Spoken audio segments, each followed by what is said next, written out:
सृष्टि बचपन से ही दिखने में सुंदर नहीं थी, लेकिन अमीर बाप की बेटी सृष्टि पर उसकी माँ जान छिड़कती।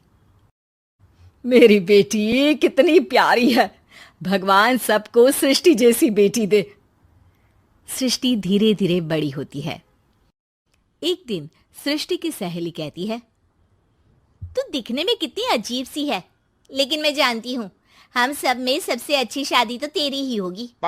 तेरे पापा अमीर जो है। और बता नहीं सकते यार, दहेज तो हर कोई देता है, ये क्या ज्यादा ले जाएगी अपने पति के लिए? अरे बड़े शहर में कोठी है इसके पापा की। अरे पापा की है ना, कौन सी इसकी है? इसकी होती तब तो कोई भी लड़का इससे शादी कर लेता। अरे पापा की मतलब पापा की है तो मेरी ही है ना? किसने कहा? अब तेरी तो तब होगी ना जब तेरा भाई ना हो। वैसे भी शादी के बाद सारी प्रॉपर्टी भाई के नाम होती है। सृष्टि समझ जाती है कि उसे किसी भी हालत में माँ बाप की सारी प्रॉपर्टी को अपने नाम करना है, लेकिन कैसे? एक दिन सृष्टि का भाई शीनू कहता है, बहन क्या कर रही है? तुझसे एक बात करनी है। अरे हाँ हाँ करना, मैं तो तेरी बहन हूँ। बहन मेरी लाइफ में ना एक लड़की है, बहुत अच्छी है। मैं सोच रहा हूँ माँ और पापा से बात करूँ शादी के लिए। सृष्टि को समझ में आ जाता है कि भाई की शादी होते ही भाभी उसे एक दिन भी घर में बर्दाश्त नहीं करेगी।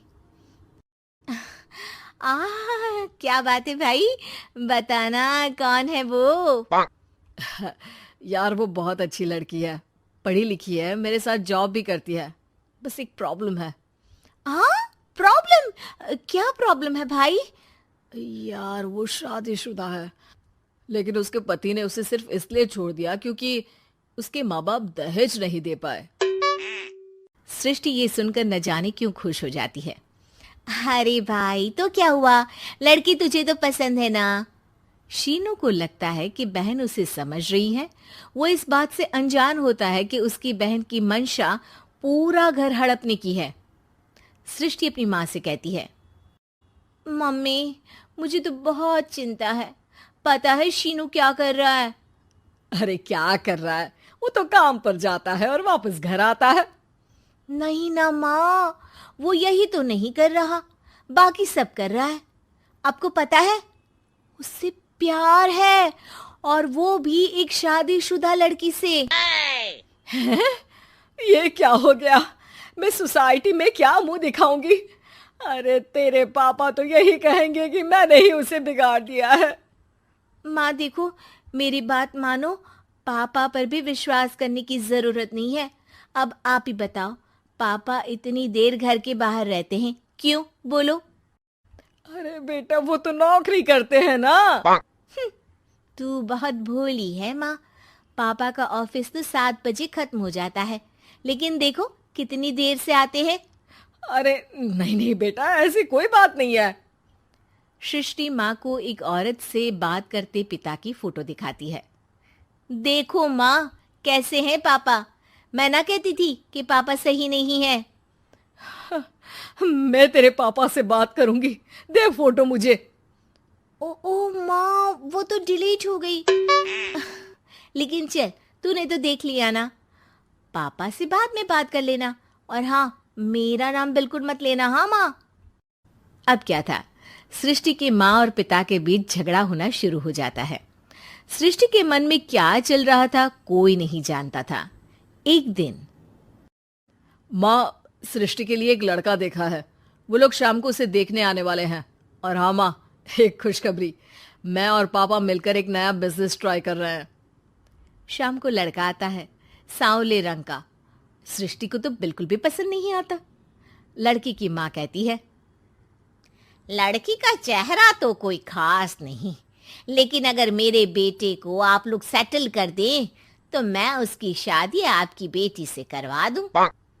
सृष्टि को लड़का बिल्कुल पसंद नहीं था। उसे भाई पर गुस्सा आ जाता है। लड़के वालों के जाने के बाद कहती है, माँ देखा, शीनू मेरे लिए कैसा लड़का लेकर आया, न दिखाने लायक न सुनने लायक, सेटल भी नहीं, वो भी हम करे। अरे माँ, मैं जानती हूँ ये मेरी शादी किसी भी घर में क्यों करवाना चाहता है। अरे कैसी बात कर रही है बहन? तूने तो देखा ना, लड़के को मैंने ही मना कर दिया तुझसे शादी के लिए। जिसने लड़का बताया था उसने उसकी बहुत तारीफ की थी।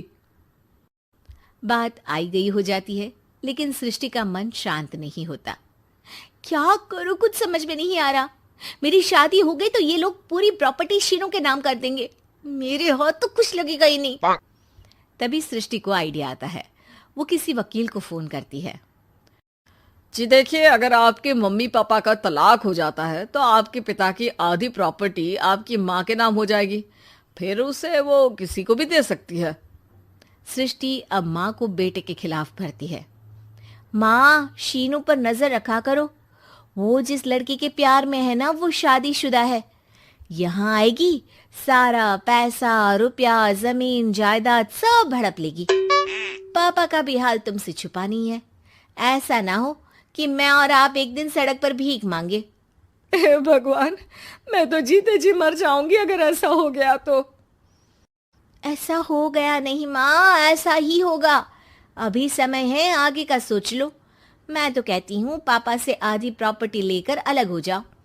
पापा की आधी प्रॉपर्टी भी हम लोगों को अगर मिल जाती है ना तो अगले 7 जन्म सफल समझो।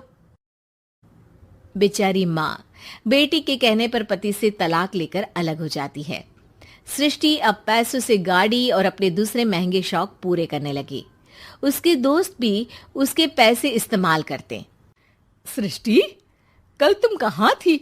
मैं सारा दिन घर पर अकेली थी। तो मैं क्या करूं?